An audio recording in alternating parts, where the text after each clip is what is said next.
Buenos días a todos. Esta es la clase 3 de la parte práctica de la materia Introducción a la Ingeniería Industrial. En particular, lo que vamos a estar viendo hoy es de la parte práctica, la tercera, ¿sí? Cuya temática es de diseño de producto y proceso. Como ya vimos la clase pasada, algunos de los campos de aplicación de ingeniería industrial que vamos a estar recorriendo con este trabajo son los que están marcados. En particular, el estudio de mercado es el que hicimos en la parte anterior del trabajo, que es necesario, imprescindible para determinar el posicionamiento estratégico, el plan de marketing, eh, el producto, el precio, la plaza, la promoción, ¿sí? Recordamos que de acá salen las cantidades y las características de lo que yo voy a tener que producir, por ende es imprescindible tenerlo para poder hacer el diseño de producto y diseño de proceso.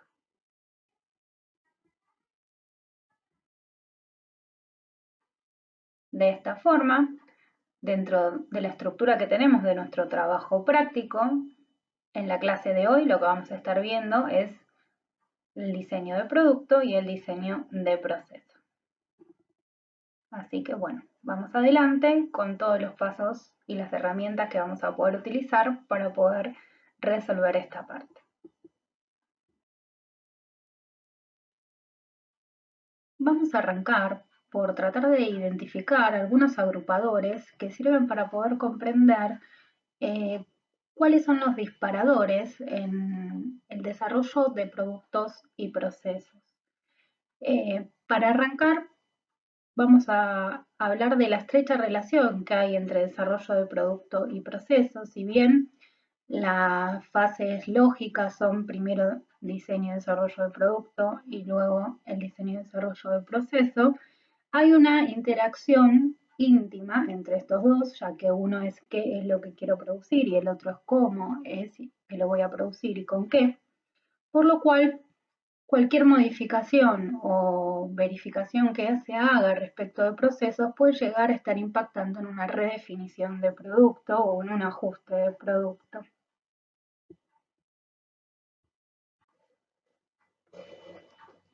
Y lo que vamos a ver son cuáles son estos disparadores. Podemos tener algunos agrupadores. Uno puede ser, por ejemplo, la marca, el know-how o el espíritu emprendedor del lado de la empresa, ¿sí? De la organización que sea la que está llevando a cabo este diseño o rediseño de producto o de proceso.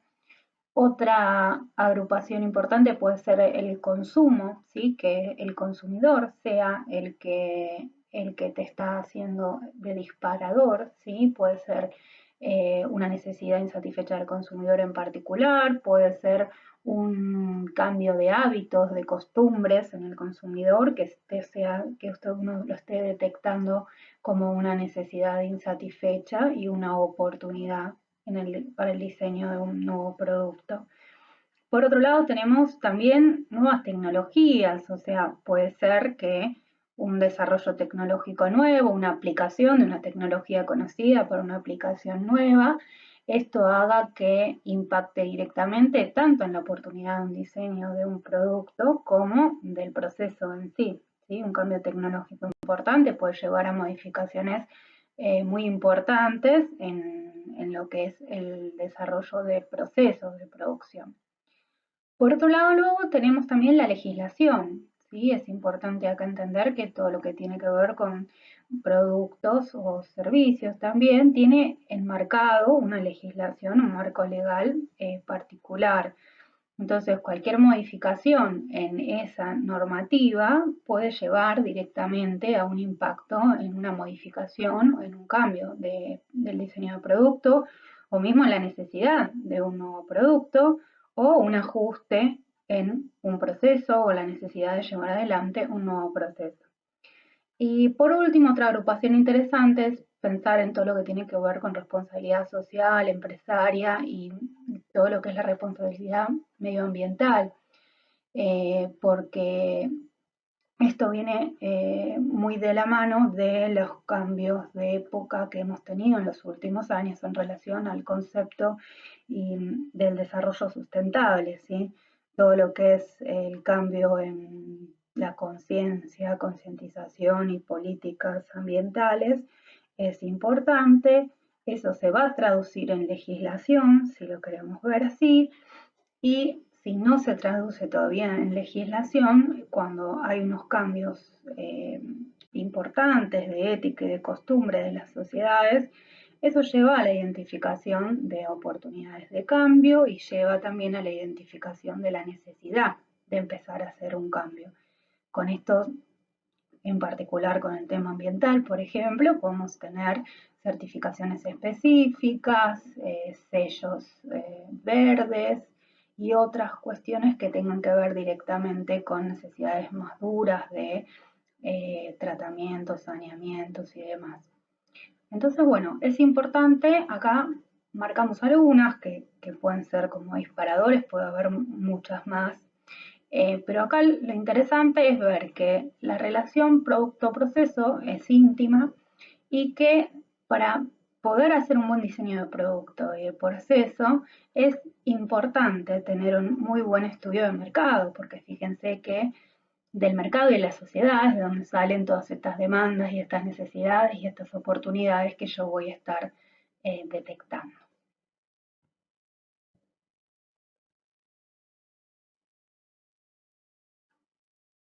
Vamos a hablar ahora de las fases del proceso de diseño industrial.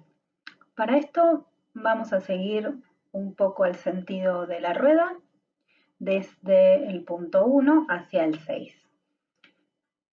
En el primer eslabón lo que tenemos es la definición de la estrategia, ¿sí? La estrategia es lo que nosotros ya tenemos que tener definido de la primer parte del trabajo práctico.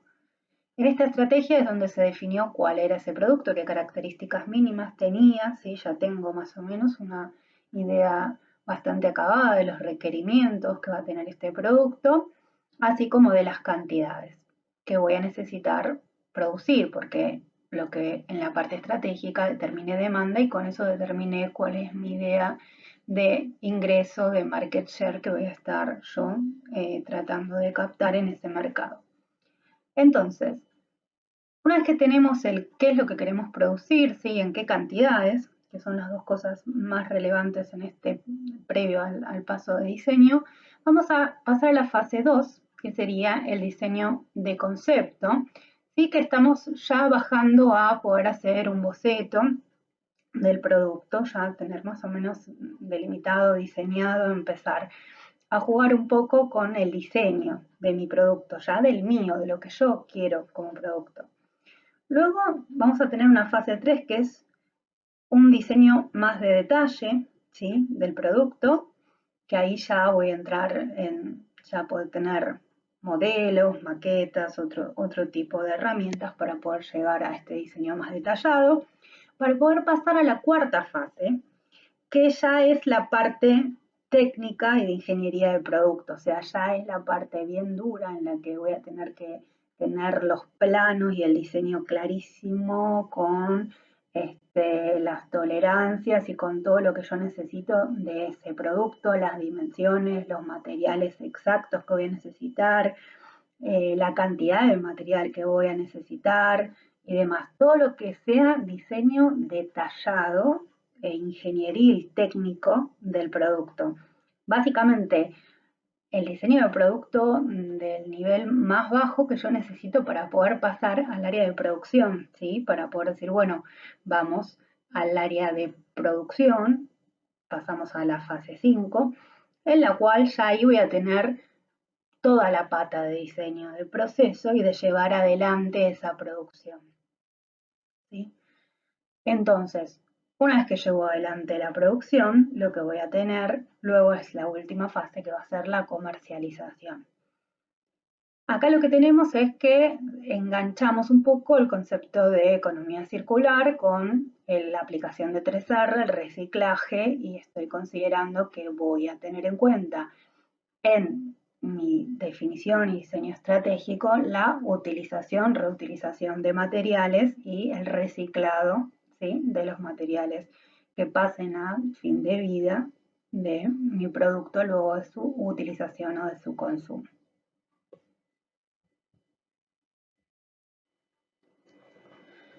Una pregunta interesante para hacerse es, ¿quién diseña? ¿Sí? O sea, ¿de dónde sale esto? ¿Cómo arranca la cosa? Si bien puede que alguna idea en particular surja muy en específico de una persona o de un grupo de personas o de un área en particular, hay que entender que es un trabajo interfuncional, ¿sí?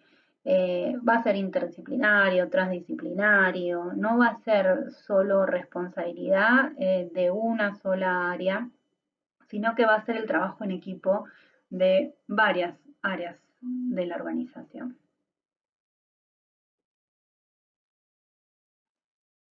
Aquí podemos ver un gráfico interesante en el que están interactuando distintos intereses o objetivos de tres áreas, ¿sí?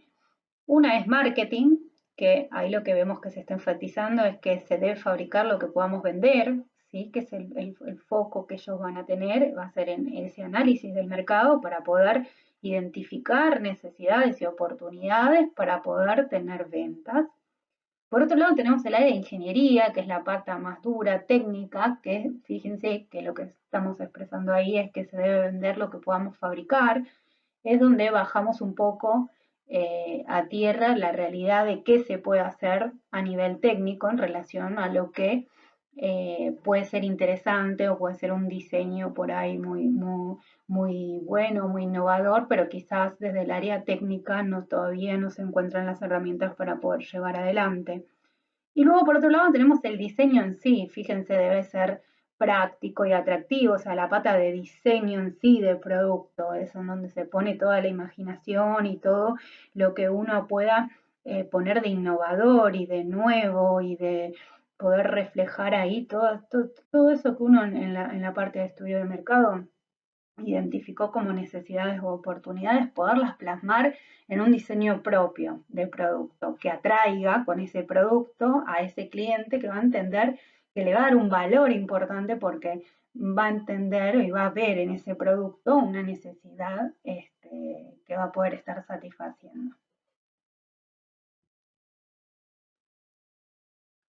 Aquí podemos ver un esquema lo que va a estar mostrando son algunas fases o etapas para poder ir desmenuzar un poco cómo vamos desde una idea, ¿sí?, cómo va evolucionando desde la idea hasta el diseño de un producto y un proceso ya definitivos.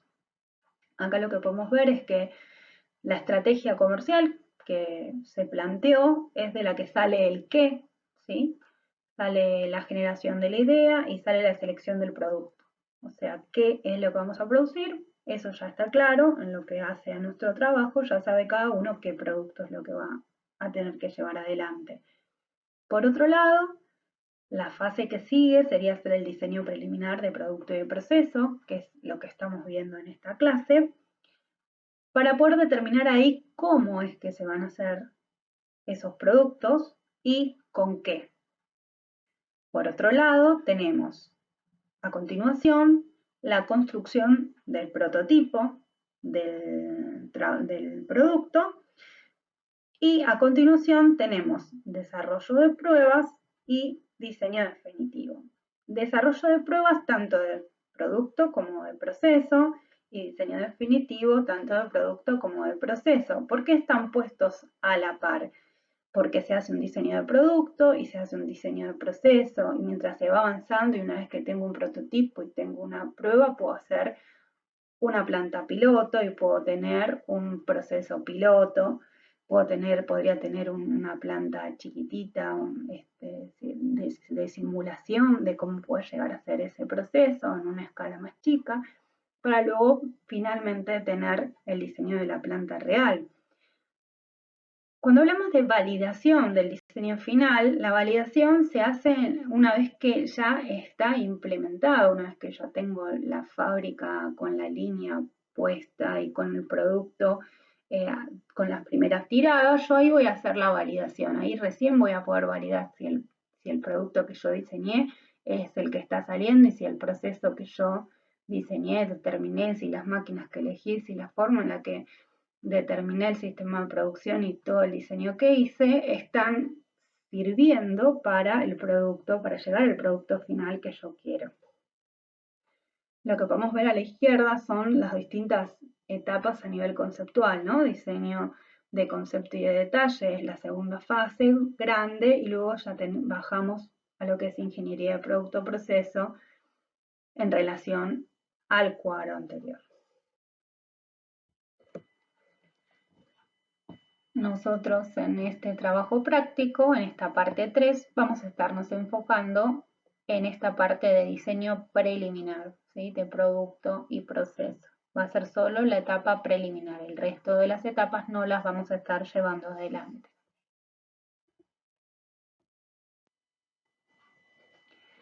Bien, para ir mostrándoles un poco cómo pueden ir desde este esquema, este boceto, hacia un producto final expuesto en góndola.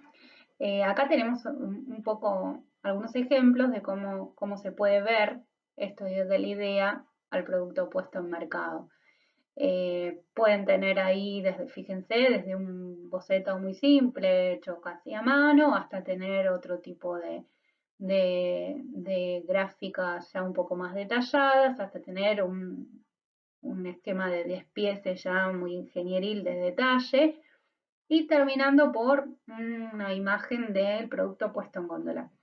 Es importante destacar acá en estas imágenes que cuando estoy hablando del producto final, estoy hablando del producto incluido su packaging, ¿sí? Esto es importante porque muchas veces pasa que no se tiene en cuenta esto y no se termina de entender o de considerar que el producto final, el producto terminado que yo voy a tener, va a incluir el packaging.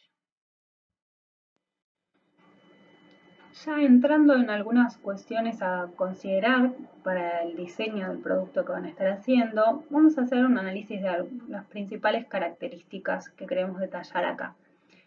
Vamos a arrancar primero por cuáles son las características deseadas para el producto, que son las que uno identificó en el estudio de mercado, ¿sí? Acá es donde uno puede volar con la imaginación de cómo puede llegar a ser ese producto para satisfacer esa necesidad. Entonces, desde la parte de marketing y de diseño de producto, puedo pensar, imaginar y plasmar el producto más innovador y el producto que uno considere más desafiante para poder cumplir con esta necesidad, cubrir esta necesidad no satisfecha o esta oportunidad que estoy encontrando en el mercado. Luego lo que voy a tener es, listo, ya tengo mi idea de diseño de producto. Bueno, ahora lo bajo a una factibilidad técnica, o sea, existen los materiales para hacer esto, esta idea que yo tengo, que esto sea de esta forma, se puede llevar adelante, existen los procesos para llevarlo adelante, existe la maquinaria para poder hacer esto. Bueno, un poco se baja desde la pata de ingeniería en producción esto a tierra. Luego, no nos tenemos que perder de la factibilidad legal. ¿Cuáles son los requisitos legales que tiene que cumplir este producto en particular? Puede ser que haya alguna cuestión que haga que ese producto en particular no se puede desarrollar por un impedimento legal, o puede ser que algún material no se puede conseguir por un impedimento legal, o puede ser que al revés, que los requisitos legales, dado el tipo de producto, dado el tipo de mercado, me estén marcando claramente cuestiones particulares de diseño de producto y diseño de proceso. Luego, la otra cosa a considerar va a ser la factibilidad técnica, económica, que bueno, esta la vamos a ir viendo más hacia el final del trabajo nosotros, pero es algo que influye cuando uno hace un diseño de producto, por ahí uno piensa algo que le parece fantástico, con unos materiales divinos, que cumple con todas las cuestiones técnicas y legales, pero después a los efectos económicos el proyecto no cierra. Y luego otra cosa importante que queremos destacar es el tema de la imagen, ¿sí? La imagen de la organización, qué es lo que quiere transmitir la organización. Muchas veces en ese producto o servicio que prestan las empresas y las organizaciones, organizaciones, nos vamos a encontrar que va a estar reflejada la imagen que quiere transmitir la organización, ¿sí? En imagen vamos a estar incluyendo la política, sus valores, ¿sí? Entonces, bueno, son cosas que tenemos que tener en cuenta cuando nosotros hacemos el diseño de producto, porque lo vamos a tener que reflejar en ese producto, en ese packaging, en esa leyenda, en lo que nosotros queramos transmitir en la forma de hacer publicidad y en la comercialización.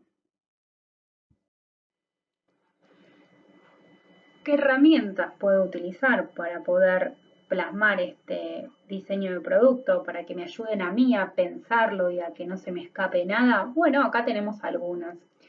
Una es el brainstorming, que ahora lo vamos a explicar un poco en detalle, que ustedes lo van a realizar para el trabajo. Otra técnica que es interesante son los 3 pilares del diseño, ¿sí? Que te ayudan a agrupar en que no se te escape nada de lo que es funcionalidad, tecnología y forma. Otras son los bocetos, esquemas, maquetas, poder llegar a hacer hasta un prototipo y cualquier otra que a ustedes se les ocurra o les parezca que se puede utilizar para poder mostrarnos este producto que ustedes están diseñando.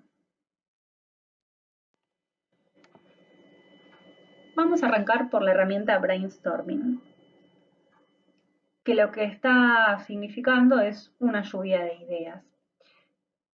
¿Cómo es que se hace esto? Bueno, la idea es que ustedes se van a juntar con el equipo de trabajo, se van a sentar, va a haber uno que va a cumplir el rol de moderador, que va a tener una hoja y va a tener un lápiz, en el que va a ir anotando todas las ideas que vayan surgiendo en ese tiempo que se determine para realizar el brainstorming, ¿sí?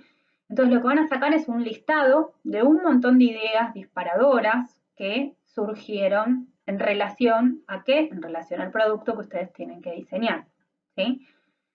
Entonces, ¿cuál es la idea de todo esto? Bueno, que tiene que dispararse la creatividad, o sea, cada uno tiene que, no se tiene que restringir, tiene que ser rápido, no tiene que haber filtros, tiene que ser espontáneo, no tiene que haber críticas, acá no vale el decirle a otro, ¿y qué decís? ¿Y por qué? No, acá la idea es que, dado, se tire sobre la mesa todo lo que surge en ese tiempo en relación a ese producto y teniendo en cuenta el estudio de mercado que uno ya tiene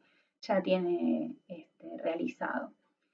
Una vez que tengo este listado, ¿sí? Que cuánto tiempo vamos a estar haciéndolo, 15 minutos, media hora, ¿sí? No mucho más de media hora, tirar todas estas ideas. Luego, ¿qué vamos a hacer? Vamos a disponerlas, vamos a leer, vamos a analizar qué es lo que salió de ahí y desde la idea central, que para nuestro caso es el producto, vamos a poder armar como si fuera un arbolito, ¿sí? Con ideas centrales y agrupaciones, ¿sí? Probablemente cuando ustedes empiecen a analizar toda la información, van a poder encontrar que muchas tienen que ver con una rama en particular, con una semilla en particular de algo que se está hablando. Entonces ustedes ya se van a ir dando cuenta cómo reorganizarla de esa idea, de ese producto, cómo ir sacando ideas centrales que después se van abriendo en ramas. Después lo que va a pasar es que muy probablemente cuando empiecen a analizar ese diagrama y esa información, van a determinar que hay líneas que no les interesan, que les parecen que no van a ir para adelante. Y va a haber otras que sí, que son las que ustedes van a tomar, van a decir, sí, mi diseño nos parece interesante ir por acá, por este lado y por el otro. Entonces, ¿qué es lo que tenemos que lograr nosotros como producto de esto? Bueno, tenemos que lograr este esquema, ¿sí? Conceptual de cómo quedó el brainstorming y identificados con un color en particular estas ramas que son las que sí yo tomo en cuenta para después poder ver reflejadas en mi diseño de producto.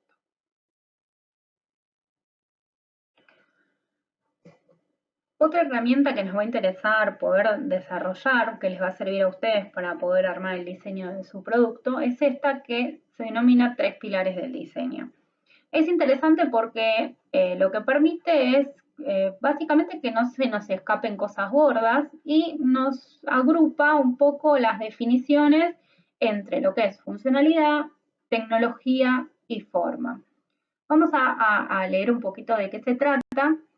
En lo que es función, nos determinan primero especificar la función básica, o sea, por ejemplo, si fuera un producto alimenticio, la función básica va a ser saciar el hambre o satisfacer esa necesidad de hambre, o si fuera, por ejemplo, un helado, ya es más que hambre, satisfacer esa necesidad que vos tenés de comer algo dulce o de refrescarte, o sea, lo básico para ese producto, si es una silla es sentarse, si es un vehículo es trasladarte, lo básico en relación a ese producto en sí. Luego están las específicas, que ahí lo que apunta es a las diferenciales, o sea, en qué me voy a diferenciar yo o qué es lo diferencial de mi producto.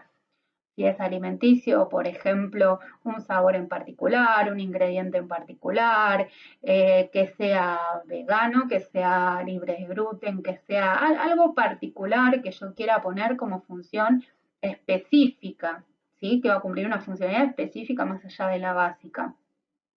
En el caso de la silla, por ejemplo, alguna especificación, algo relacionado con la comodidad o con alguna particularidad muy especial de la funcionalidad, que sea plegable, que sea eh, que se desarme, algo que uno diga, bueno, no es lo básico, sino que es algo específico y que es diferencial de mi producto. Después la otra cosa interesante de dejar reflejado en lo que funciona es la calidad. O sea, yo ahí ya tengo que poder poner algunas características que tengan que ver con la calidad de mi producto, ¿sí? A dónde apunta a nivel calidad mi producto. Luego tenemos la fase o las ramas que tiene que ver con la tecnología. Y ahí, ¿qué es lo que se plantea? Y bueno, ya más o menos identifiquemos los materiales principales que va a tener mi producto, que van a estar relacionados con lo que es la tecnología, cualquier otra especificación técnica propia, ¿sí? Del producto. Un sello en particular que tenga que tener, una norma particular que tenga que tener, una especificación técnica específica que sea un requerimiento técnico de mi producto. La durabilidad, ¿sí? O sea, cuánto va a durar este producto. Y el precio, ¿sí? El precio, fíjense cómo queda englobado en tecnología, porque bueno, tiene un poco que ver ese precio con el que vas a poder estar saliendo en el mercado, tiene bastante que ver con estas áreas también tecnológicas. Entonces, en este caso lo agrupa, lo que tiene que ver con precio queda agrupado acá. Luego, por último, tenemos el agrupador forma, ¿sí? Acá es para poner lo que tenga que ver con los detalles de forma del producto, el contenido que va a tener, el packaging, cómo va a ser, el empaque, distintivos que pueda tener, o sea, todo lo que yo quiera dejar detallado de mi producto. Color, textura, imagen, otros, cualquier otra cosa que uno necesite que quede definida en relación a forma de ese producto. Tamaño, capacidades, o sea, la idea es que esto es una herramienta que te da una idea de cómo va a ser ese producto, pero lo que nos tiene que servir es para poder reflejar acá cosas que no quiero, que quiero que sí o sí estén y no quiero que se me escapen, y también me ayuda a no olvidarme que hay cosas que tengo que definir, ¿sí?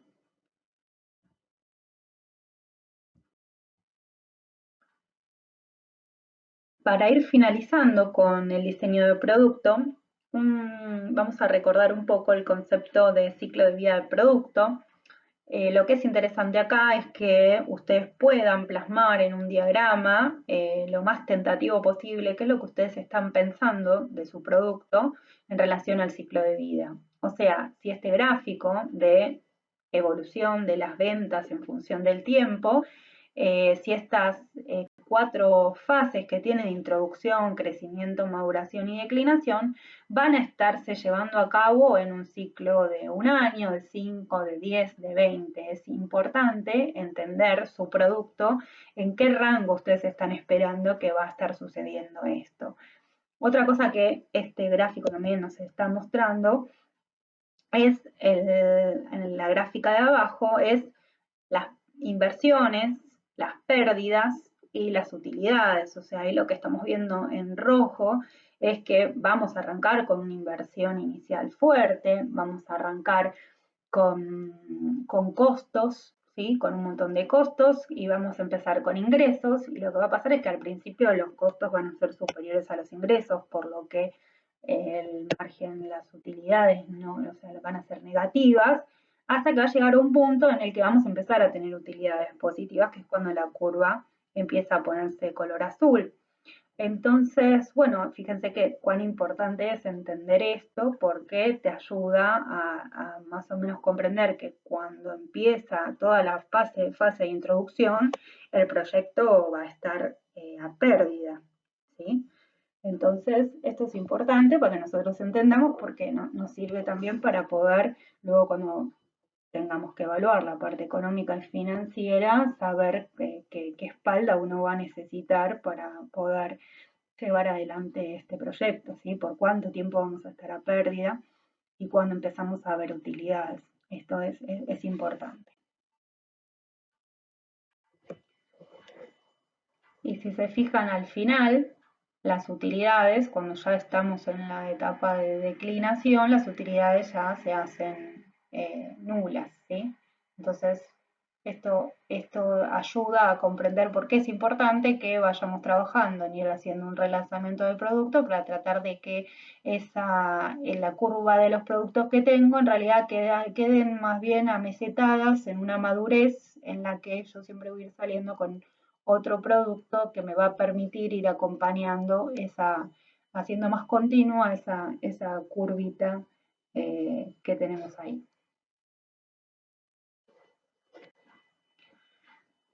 Bien, finalizado con lo que es el diseño de producto, dado que ya tengo mi diseño de producto, lo que vamos a ingresar ahora es en el diseño de proceso. Para esto, primero tenemos que entender conceptualmente a qué le llamamos proceso. Y un proceso es esta secuencia lógica de operaciones, de actividades que me van a llevar desde los recursos que yo necesito para realizar estas operaciones, pasando por cada operación y por todos sus productos intermedios, hasta el producto terminado.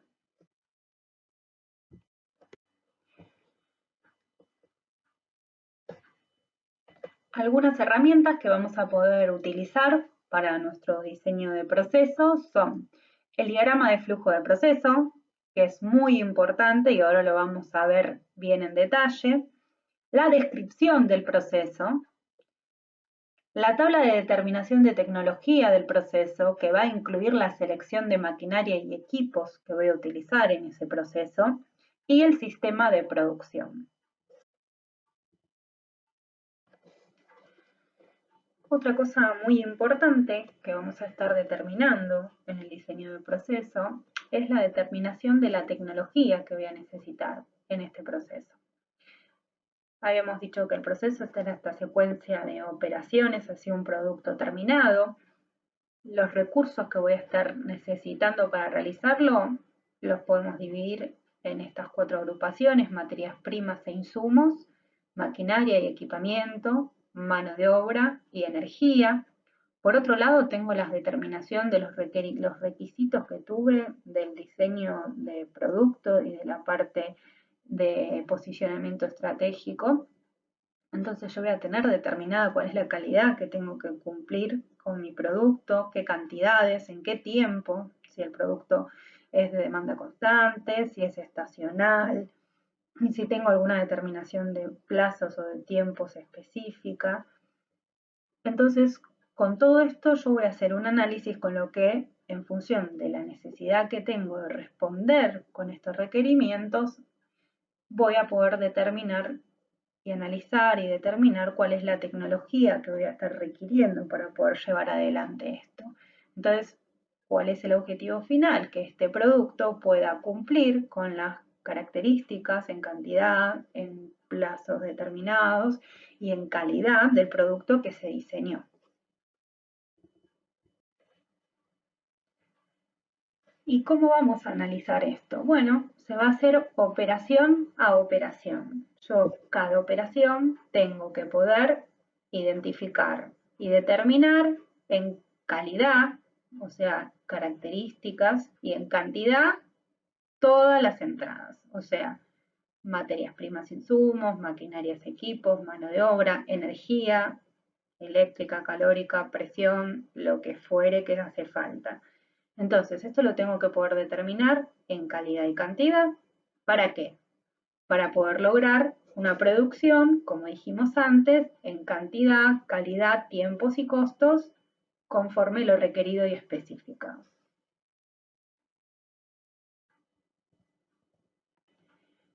Entonces, ¿cómo arranco? Bueno, lo que voy a hacer es, dado el producto terminado que yo voy a tener que realizar, voy a ir analizando todas las actividades, operaciones que necesito para poder llegar a este producto terminado. Las voy a separar en la medida en la que la lógica de operaciones nos va a ir llevando, ¿sí?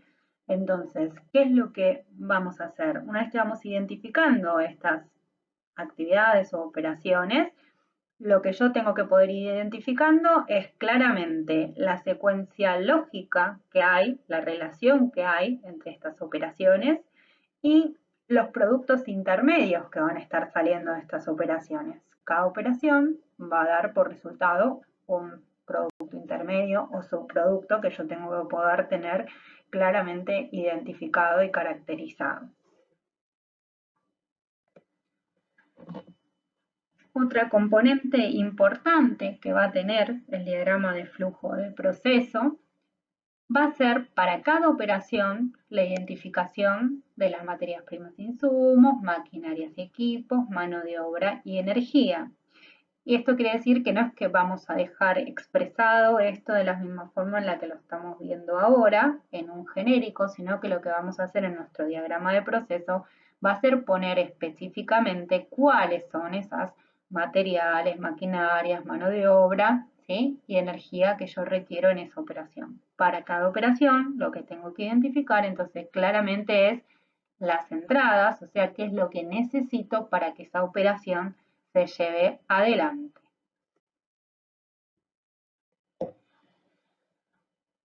Por otro lado, algo muy importante que tenemos que poder identificar en cada operación son las salidas, más allá de los productos intermedios que se van a generar. O sea, en particular, quiero poder identificar los residuos sólidos que se pueden llegar a estar generando en el proceso, los efluentes líquidos y los efluentes gaseosos para cada operación.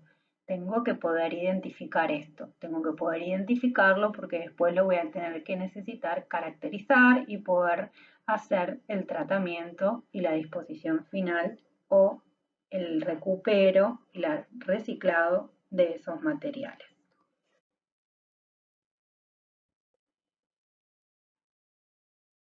Y por último, otra cosa importante que vamos a poder identificar a través del diagrama de flujo de procesos es la necesidad de provisión de servicios auxiliares, ¿sí? ¿Qué tipo de servicios auxiliares podemos estar necesitando? Acá tenemos algunos ejemplos. Podemos estar requiriendo un sistema de provisión de energía eléctrica, de gas, de presión de aire, de agua, de calefacción, de presión de vapor, de enfriamiento o cualquier otro servicio auxiliar que se determine a través de la necesidad de las entradas que uno identificó en cada una de las operaciones, ¿sí? O sea, para la realización de cierto proceso, para cada operación, vamos a necesitar un montón de requerimientos y parte para proveer esos requerimientos puede ser que se necesite por detrás un sistema, una infraestructura que pueda estar proveyendo un servicio auxiliar.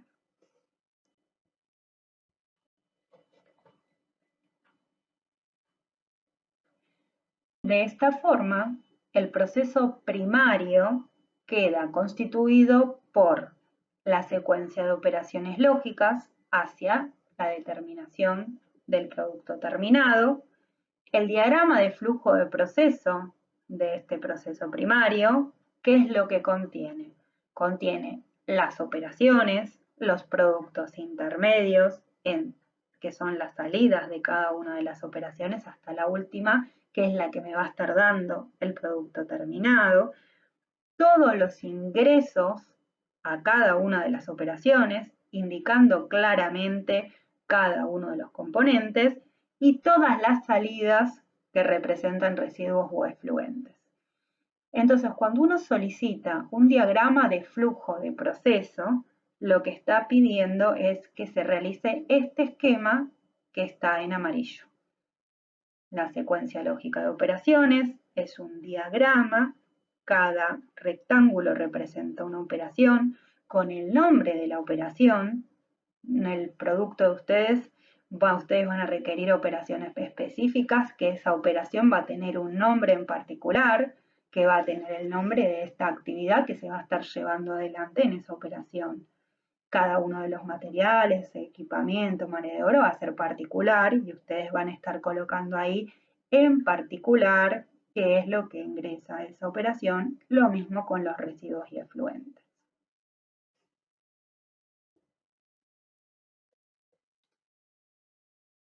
Y aquí tenemos en particular cómo quedaría el diagrama de flujo de proceso que tendrían que ustedes estar presentando.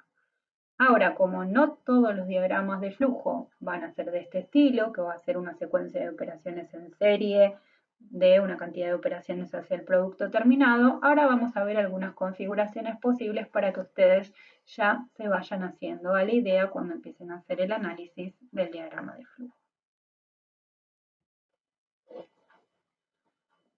Algunas de estas configuraciones son un único proceso con operaciones en serie, como el que acabamos de ver. Puede haber más de un proceso en paralelo, que sean procesos independientes unos de los otros. Puede haber procesos y subprocesos en paralelo y en serie combinados, en distintas etapas o momentos del proceso. Ahora vamos a ver algunos ejemplos. Esta es la configuración más simple, más sencilla. Voy a identificar las operaciones. Las operaciones van todas en serie, una atrás de la otra, y dada una cantidad de operaciones, llego al producto terminado. Este es un posible diagrama de proceso. Otra configuración del diagrama de proceso puede ser esta que estamos viendo acá, en la que tenemos un proceso primario, que en rigor lo que está pasando es que cuando yo identifique las operaciones, voy a entender que hay una operación 1 y una operación 2 que están en serie, y que luego de esta operación yo, para hacer la operación 3, además de los ingresos de nuevos materiales, mano de obra, equipo y todo lo que ya voy a tener como ingreso, y además del ingreso del producto intermedio 2, voy a estar necesitando otro producto intermedio. O sea, voy a estar necesitando un producto que en realidad es un producto que tiene que haberse fabricado, desarrollado en la misma planta. Entonces, acá lo que tengo es que yo tengo dos operaciones, dos subprocesos que están en paralelo, ¿sí? ¿Qué quiere decir esto? Que yo la operación 1 y la operación 2 las puedo hacer en paralelo con la operación A y la operación B. No requiero para hacer la operación 1 y la operación 2 la A y la B. Y no están interrelacionadas entre ellas tampoco, son independientes, ¿sí? O los subprocesos de 1 a 2 y de A a B son independientes.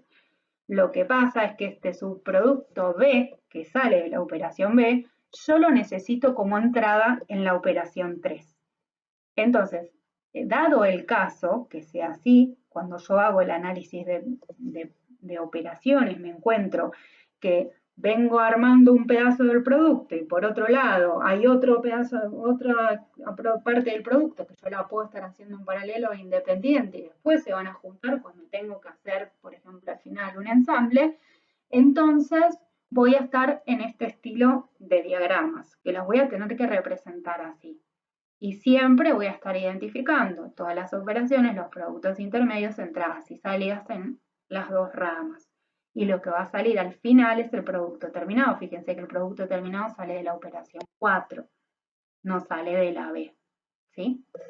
Entonces, acá estamos en el caso de que pueda haber procesos en paralelo e independientes hasta que se conectan en algún punto, como es en este caso, en la operación 3.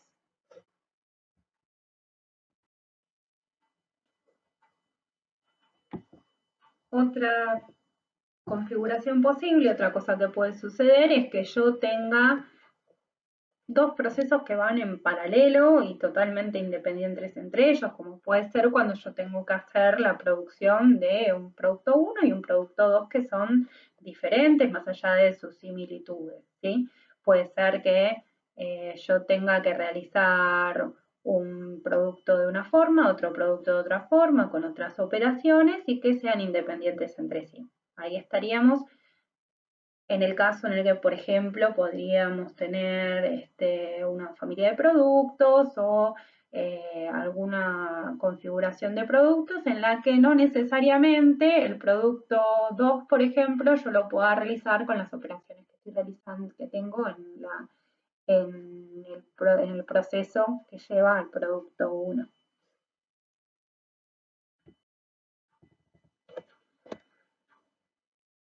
Y esta otra que es un poco más compleja, pero no por eso es menos habitual en los trabajos.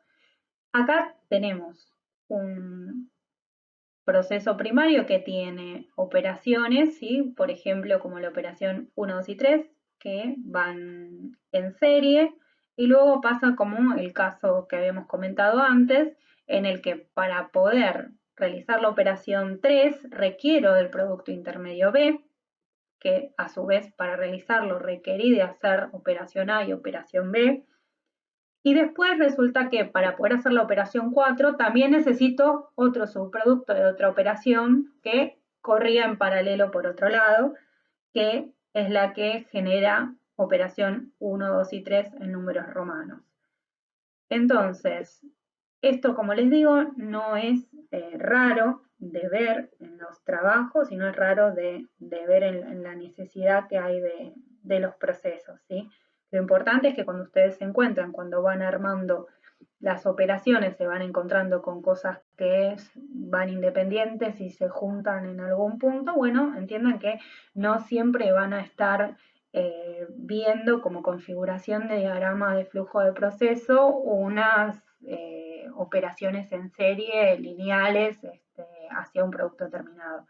Los diagramas de flujo de proceso pueden tener distintas configuraciones en función de la necesidad de que como yo lo quiero mostrar, no, en función de la necesidad que me va a estar dando el propio análisis que yo estoy haciendo de las actividades que necesito para llegar a hacer este producto terminado. Esto sale del análisis del proceso. Cuando uno analiza paso a paso qué necesita hacer para llegar a un producto terminado, solito cuando uno lo va armando se va dando cuenta que hay ciertos subprocesos que se pueden ir haciendo en paralelo y que después se pueden ir ensamblando. Esto acá nosotros lo que estamos viendo son procesos, no estamos viendo esto puesto en planta, no es una programación de producción, no estoy preguntándome acá cuánto tiempo tarda por cada una de las operaciones el producto, cuánto le lleva a hacer cada una de esas operaciones. Eso es algo que vamos a analizar en la parte de PCP en el trabajo. Por eso es importante entender que el diagrama de flujo de proceso me permite identificar requerimientos, secuencia lógica de operaciones, y yo voy a saber que mi proceso es así.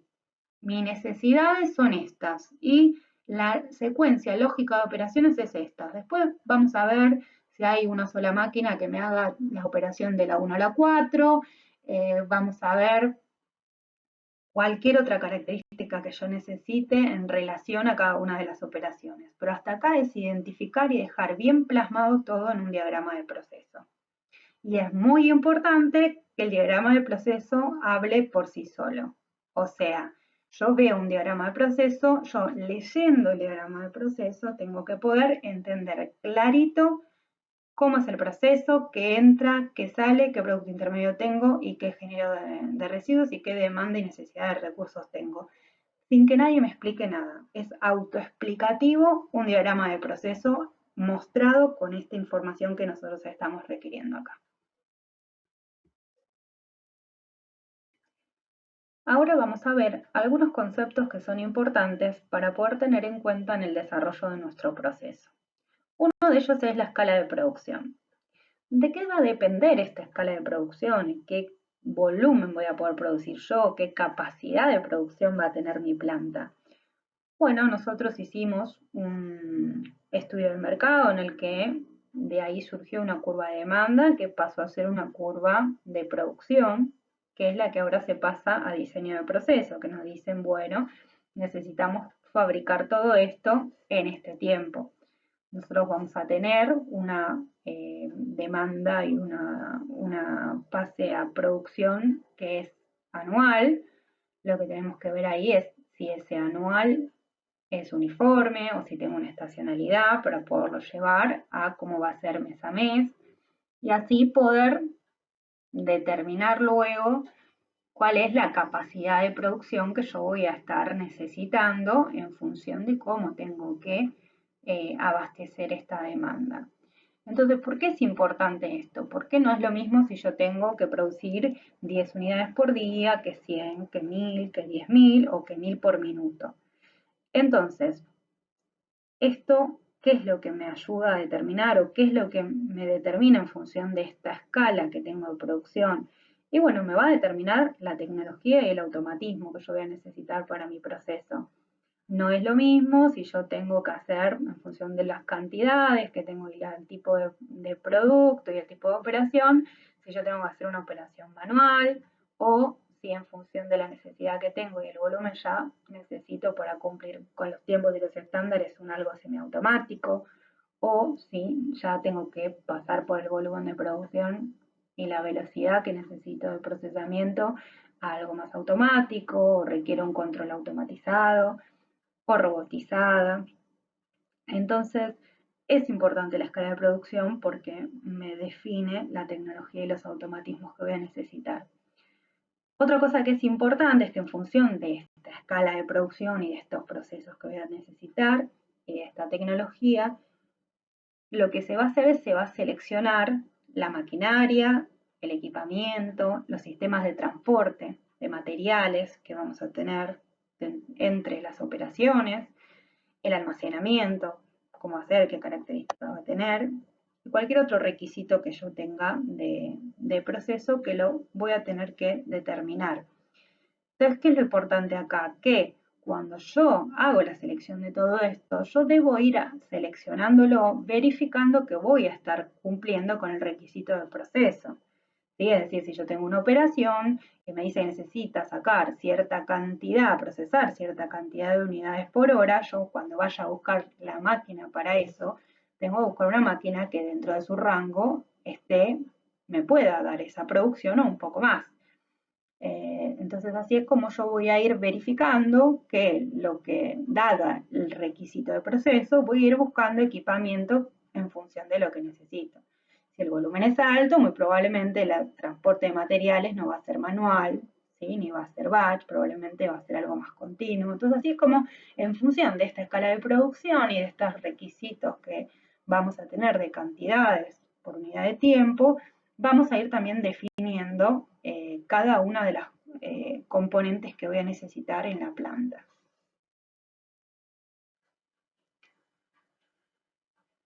Otro concepto importante que queremos que se tenga en cuenta para el diseño del proceso es el del rendimiento. ¿Sí?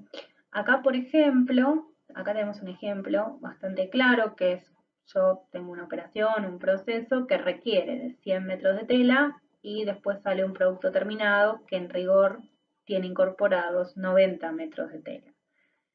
Hay 10 metros de tela que están faltando, que quedaron como recortes de tela. Entonces, ¿cuál es el rendimiento que está teniendo esa tela? ¿Sí? El rendimiento es 90 metros sobre 100, porque entraron 100 metros, se usaron 90, quedaron realmente contenidos. Entonces, el rendimiento que estamos teniendo ahí es de 0,9 o 90%. Entonces, ¿por qué es importante esto? Porque para determinar la cantidad adecuada de materias primas e insumos o de energía, si eso que estoy teniendo en cuenta es un flujo energético, ¿para qué? Porque yo voy a tener que poder determinar cuánto es lo que necesito ingresar a la operación. Viendo acá este ejemplo, si yo hubiera ingresado 90, si el cálculo es para hacer esta operación, para sacar este producto terminado, yo requiero 90 metros de tela. Bueno, entonces ingresan 90 metros de tela. Si yo hubiera ingresado 90 metros de tela, no me hubiera salido el producto con sus 90 metros de tela. ¿Por qué? Porque la operación tiene intrínseco un rendimiento para ese recurso que no es del 100%, ¿sí? Entonces, esto es importante cuando yo empiece a realmente hacer mi balance de masas en el proceso y tenga que decir cuánto entra a este proceso para que en rigor salga mi semi-elaborado o mi producto terminado con la cantidad de material que yo necesito. Esto va a depender básicamente del material y del proceso de cómo es la operación y cómo es que se lleva a cabo esa operación para hacer el aprovechamiento de ese recurso. Entonces acá tenemos a modo de ejemplo general, decir, bueno, mayor rendimiento en este caso, ¿qué va a implicar? Y bueno, un mayor aprovechamiento del recurso, por ende una mayor eficiencia en la operación, porque va a tener un mejor aprovechamiento del recurso, y una menor generación de residuos y efluentes. Otra cuestión importante a destacar, ya en relación entre procesos, es tener en cuenta el packaging que va a tener el producto, el empaquetado que va a tener el producto, cuál es el empaque que va a tener y cómo va a ser el empaquetado del producto. Si el producto va a ser paletizado para poder ser almacenado o para poder ser transportado o distribuido. Y cualquier otro requisito que yo necesite, ¿para qué? Para entender que nosotros trabajamos sobre un proceso de producción, ¿sí? Que es sobre el que terminamos teniendo un producto terminado, pero ese producto, para que esté terminado, tiene que poder cumplir con condiciones para poder ser almacenado, y también tengo que poder cumplir con condiciones para que de estar almacenado pueda después hacer un proceso de distribución hasta que llegue al punto de venta, al cliente intermedio, al que le llegue luego, le llegará al consumidor final. Pero mínimo tiene que llegar a nuestro cliente, ¿sí? De forma adecuada. Entonces, ¿por qué es importante tener en cuenta que aparte de nuestro proceso de producción en sí, vamos a tener el proceso de almacenamiento, que después nosotros vamos a estar haciendo un layout, que es una distribución en planta en la que vamos a tener en cuenta los almacenes, y el proceso de distribución? Otra cosa que uno cuando hizo el posicionamiento estratégico definió fue cómo va a ser la distribución de mi producto, va a ir en camiones, en qué va a ir, van a ser míos, van a ser de terceros, todo eso lo voy a haber analizado y haber definido en la estrategia comercial. Entonces, en función de eso, yo cuando determino cómo es mi producto terminado, tengo que tener en cuenta estas cosas, porque si no, va a haber operaciones que no las voy a estar teniendo en cuenta o materiales que no voy a estar teniendo en cuenta que los necesito para que el producto, aparte de estar producido, digamos, tiene que poder ser almacenado y distribuido. Entonces es importante tener en cuenta la forma y los requerimientos que voy a tener de almacenamiento y distribución cuando estoy haciendo mis definiciones de proceso. Bueno, otra herramienta que conceptualmente es importante para llegar a lo que son sistemas de producción es esta que tenemos, por ejemplo, esta es la matriz producto-proceso. Acá lo que vamos a tener, si seguimos la línea que dice producto y volumen, vamos a tener desde a la izquierda producto único, personalizado, variabilidad infinita y estandarización nula, hasta ir aumentando en volumen, ¿sí? Y aumentando en estandarización hasta llegar a volúmenes muy altos con estandarización muy alta. Y luego, si seguimos la línea del flujo de proceso y distribución, lo que vamos a tener es desde flujos muy desordenados, con una posición fija del producto, como ahí tenemos el ejemplo en la esquina superior izquierda, que es la construcción de viviendas, y después vamos a ir desde flujos muy variados, que van a ser con distribución por proceso, hasta llegar finalmente abajo de todo, donde tenemos flujos del tipo lineales con distribución por producto.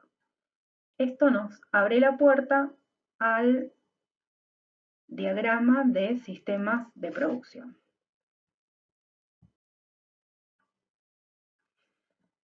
Ahora vamos a analizar este diagrama que nos está presentando en uno de sus ejes el volumen de producción y en el otro la variabilidad que puede tener esa producción. Fíjense que vamos desde volúmenes bajos hasta altos y de variabilidad lo mismo desde baja hasta alta.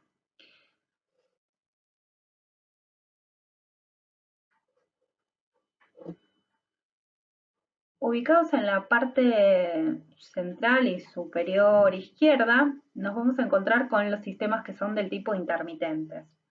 O sea, básicamente van a ser sistemas de producción que no son continuos, que son intermitentes, y esto es ¿por qué? Porque vamos a tener agrupados acá sistemas que responden a variabilidades relativamente altas de producto con volúmenes relativamente bajos, ¿sí? Así es como estamos desde la esquina superior izquierda en lo que sería un proyecto, ¿sí? Que es un proceso único, irrepetible por única vez, producto único, un proyecto, como podemos tener ya yendo hacia que suba el volumen y baje la variabilidad por encargo, ¿sí? O sea, puedo tener por encargo productos que tengan cierta similitud, pero son por encargo, o sea, tienen cosas muy específicas a cada pedido. Luego tenemos ya yendo un poquito más hacia volumen un poquito más alto y variabilidad intermedia, o sea, el lote sería un intermedio, que es algo muy aplicado en función de los volúmenes principalmente y las variabilidades en los proyectos que se llevan adelante. Acá tenemos un sistema de producción por lote, que sería un sistema de producción que lo que va a estar teniendo es una configuración de procesos que me va a permitir poder realizar una producción con una variabilidad relativamente intermedia, o sea, yo voy a poder ir pasando, ir reconstruyendo, digamos, mis productos por distintas estaciones y utilizando distintas operaciones que no necesariamente van a ser siempre las mismas, pero va a tener una flexibilidad proceso que me va a permitir poder realizar un volumen intermedio con una variabilidad relativamente alta. Y la producción va a ser por lotes.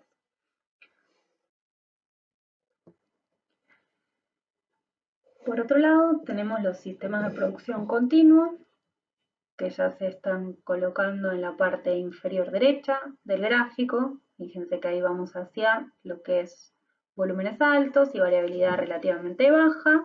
Ahí tenemos los que son de producción masiva, productos masivos y producción continua.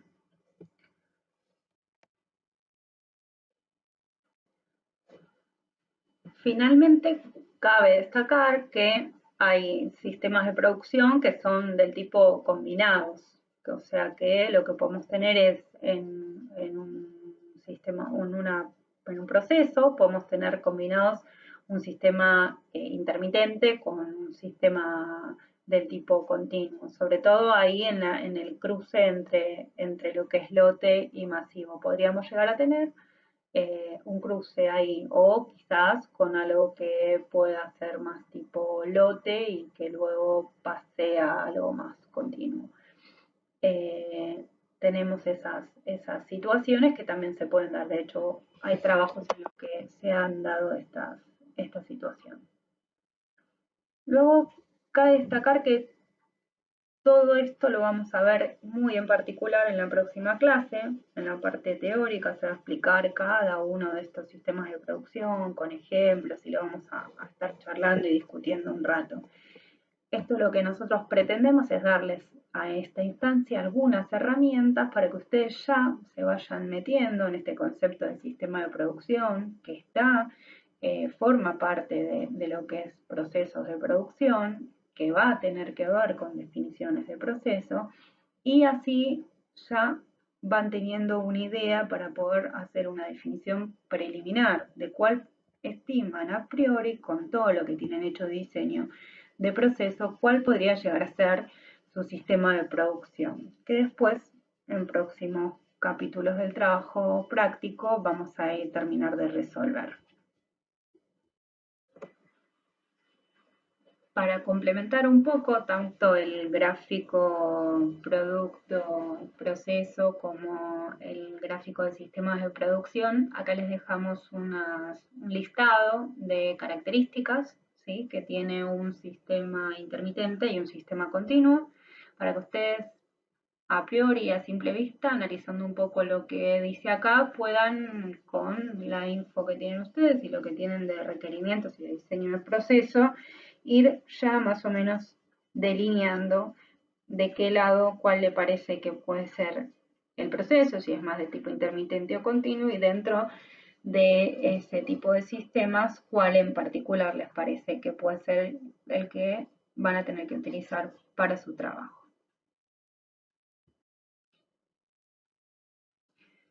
Hemos llegado al final de la clase. Hemos desarrollado durante toda esta presentación los contenidos mínimos que necesitamos y las herramientas para poder llevar adelante el trabajo práctico, la parte 3 de diseño de producto y proceso. Así que aquí lo que tenemos es la consigna, o sea, qué es lo que vamos a tener que hacer, en qué va a consistir esta parte 3. Lo que vamos a tener que hacer es que en función del posicionamiento estratégico que ya realizamos en la parte 2 del TP, vamos a tener que hacer el diseño de producto y el diseño de proceso.